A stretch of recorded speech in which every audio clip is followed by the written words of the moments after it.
Itong si Congressman Toby Tiangco, ang daming sinasabi, pero wala tayong nakikitang anumang ebidensya. Sinabi niya na 1,000,000% na papanagutin ng Vice Presidente ang mga corrupt or gumawa ng anomalya sa pondo ng bayan, especially the flood control projects. Kaya ang hamon natin mismo kay Congressman Toby Tiangco para mapatunayan niya to. Hindi ba dapat kahit hindi pa presidente, ang Vice Presidente dapat nagtatrabaho na siya para mapanagot ang mga di umanong corrupt, lalong-lalo na doon sa mga ghost projects nung panahon ng kanyang ama. Madali naman niya malalaman kung sinong involved dito, tanungin lamang niya ang dating sekretary ng DPWH na ngayon ay si Secretary or rather Senator Mark Villar. Hanggat hindi ito nagagawa, ang sabi nga natin, maaaring nanlilinlang lang si Secretary or rather Congressman Toby Tiangco. So, sa ngayon pa lamang, hindi dapat niyang sirain ang anumang institusyon ng gobyerno, lalo na kung saan siya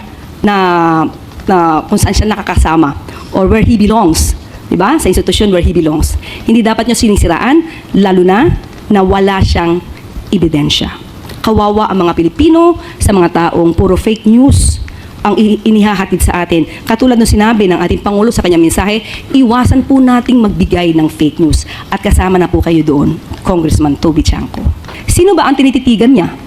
To, balik natin ang tanong kay Congressman Toby Tiangco. Sino po ba ang tinititigan niyo?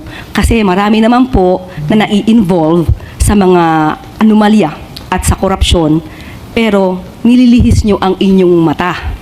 At mukhang iniligtas nyo pa at nilalagay nyo sa pedestal. Samantalang, noon pa po, last year pa po, ito na i-issue. Pero wala kayong anumang ingay patungkol dito.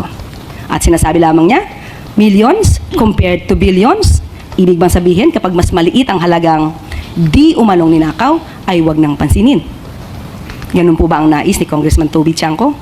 Hindi po yan nararapat. Maliit malaki ang anumang ninakaw o di umanong ninakaw, dapat panagutan. Dahil tandaan po natin, nasa batas, doon sa ginawa po na bill, na kailangan na yung price ay mag-reach ng $80 per barrel sa loob ng 30 days. So as of the time na binanggit nyo yan, wala pa po kasing 30 days. So at the time, mahirapan po siya talagang i-implement. Pero pag yan, pumasok na po, na naayon sa batas na 30 days, ay maaari na po itong magawa ng anumang order. At pag sinabi po kasi nating excise tax, ito naman po ay upon entry.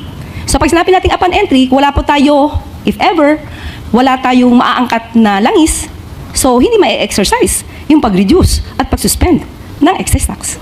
So ganun po yung ibig sabihin ng Pangulo. Last. Nag-announce po ang LTFRB ng dagdag pasahe only to be suspended the following day by the President. What went into this decision, ma'am, at bakit umabot pa sa punto na i-announce ang LTFRB at babawiin din ng Pangulo kinabukasan? Naaral po ng Pangulo at binalanse mabuti ng Pangulo ang maaaring maging epekto nito. Dahil nauna na po na magbigay ng ayuda. Sino unang binigyan ng ayuda ng Pangulo? Hindi po ba ang transportation sector? Financial assistance, fuel subsidy, at susunod nga po ay maaaring pagbaba or pagbawas, pagsuspend ng excise tax. Nauna na pong tulungan ang transportation sector. So ngayon po, ang mga mananakay natin, wala naman po sila natatanggap na anumang fuel subsidy. So binabalanse lamang po ng Pangulo sa ngayon. Ito po naman ay sa ngayon lamang upang hindi rin mabigatan ang ating mga mananakay, ang mga commuter, na pare-pareho naman po nating nadadanasan kung anong epekto ng krisis dito sa Middle East. So yun lamang po at kailangan lamang po talagang balansehin ang pagtulong sa bawat Pilipino.